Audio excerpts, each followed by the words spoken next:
ETF index mutual funds నేర్చుకుని stock మార్కెట్లో రాణించాలనుకుంటున్నారా? వెంటనే ఈ నెంబర్కి కాల్ చేయండి. నమస్తే, welcome back to Suman T. Present మనతో పాటు ఉన్నారు family counsellor, public speaker Rajaniramma గారు. నమస్తే మ్యామ్. నమస్తే నవీన. నేను రీసెంట్గా ఒక వీడియో చూశాను, అది వైరల్ అయింది బాగా, చాలా మంది చూశారు దాన్ని.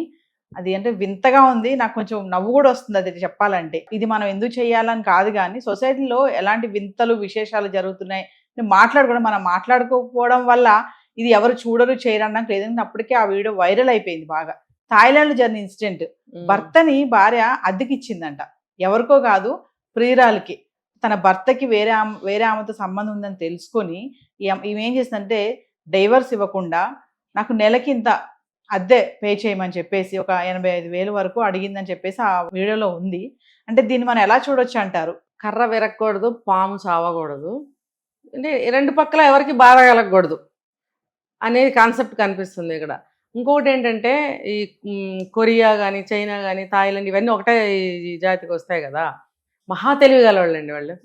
చాలా కట్ చేస్తే హస్బెండ్ ఒప్పుకోలేదు దీన్ని. అవును, నిరాకరించాడు. చాలా ఫాస్ట్గా ఉంటారు వాళ్ళు. అంటే ఫిజికల్గానే కాదు, మెంటల్లీ కూడా చాలా షార్ప్గా ఉంటారు వాళ్ళు.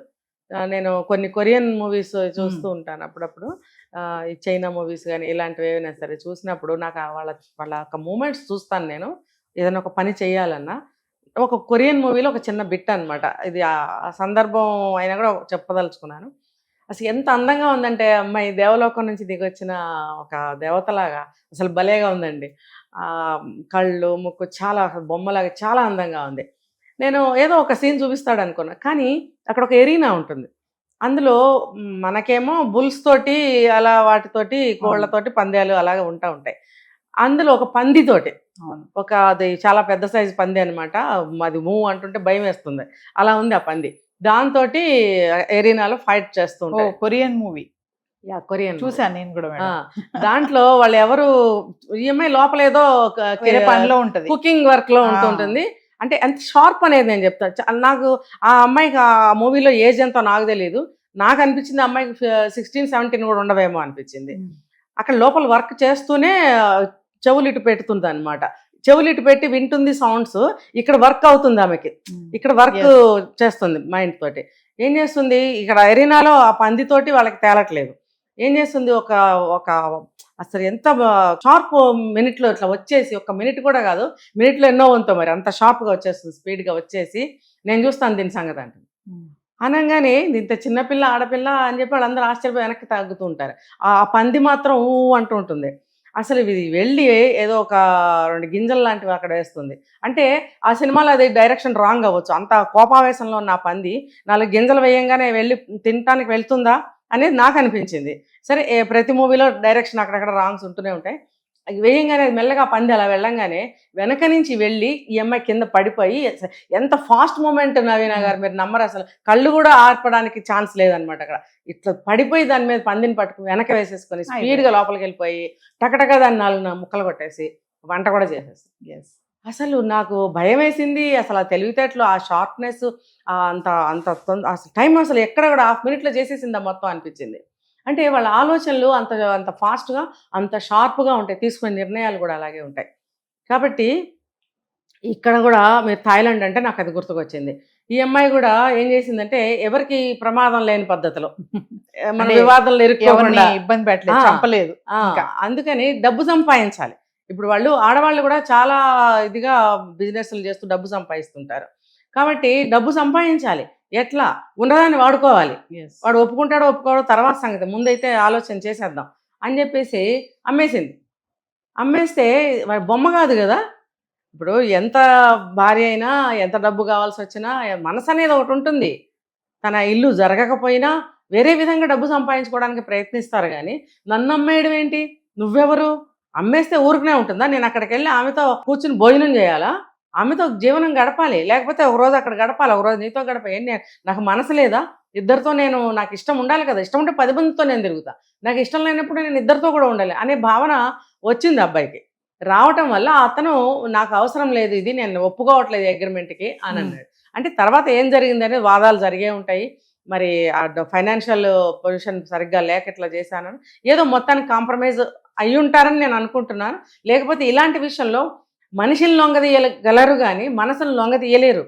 ఇలా భర్తలు నమ్ముకోవడం ఏంటి పోయే కాలం అంటే ఇది ఒక్కొక్క దేశంలో ఒక్కొక్క వ్యవహారం, ఒక్కొక్క ఆచారం, ఒక్కొక్క దరిద్రం ఉంటుందండి. అవన్నీ ఇంటర్నేషనల్ వైడ్లో వైరల్ అవ్వడం వల్ల మంచి దేశాలు కూడా చెడిపోతున్నాయి. ఇప్పుడు మొన్న భర్తను అమ్మేసింది కదా ఒక ఆవిడ, రీసెంట్ గా అవును ₹1,00,00,000 అమ్మేసింది కదా. అంతకంటే ముందు దరిద్రం 20-30 సంవత్సరాల క్రితం మన తెలుగులోనే వచ్చింది అలాంటి సినిమా. భర్తని ₹1,00,00,000 అమ్మేసేయటం. అదేంటది?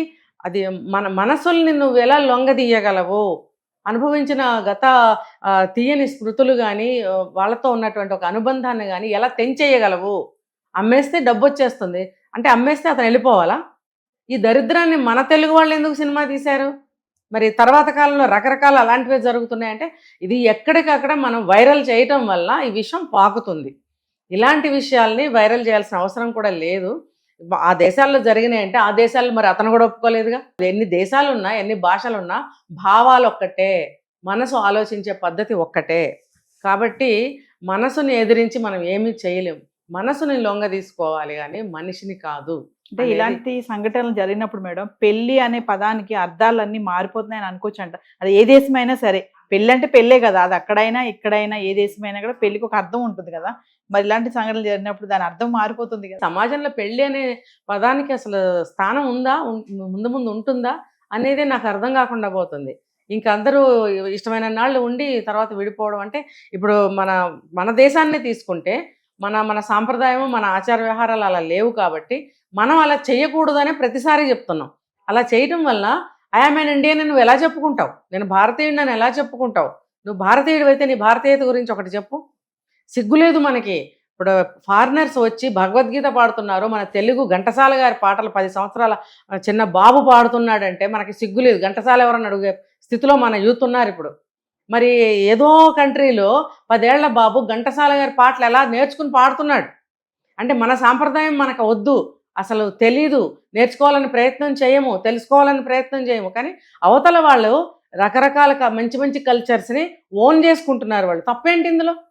మీరు కూడా వేరే కంట్రీలో ఏదైనా మంచి కల్చర్ ఉందంటే ఓన్ చేసుకోండి, అది మన డెవలప్మెంట్కి ఉపయోగపడుతుంది అని అంటే మనకి మంచి పేరు వస్తుందంటే ఓన్ చేసుకుని దాన్ని మీరు నేర్చుకోవచ్చు, తప్పేమీ లేదు. కానీ చెడే కదా మనం నేర్చుకుంటున్నాం. మొగుడు నమ్మేయటము, భార్యాభర్తలు నీ పెళ్ళాన్ని నేను, నా పెళ్ళాన్ని నువ్వు మార్చుకుందాము, ఈ దరిద్రాలన్నీ ఇవి నేర్చుకుంటున్నారు.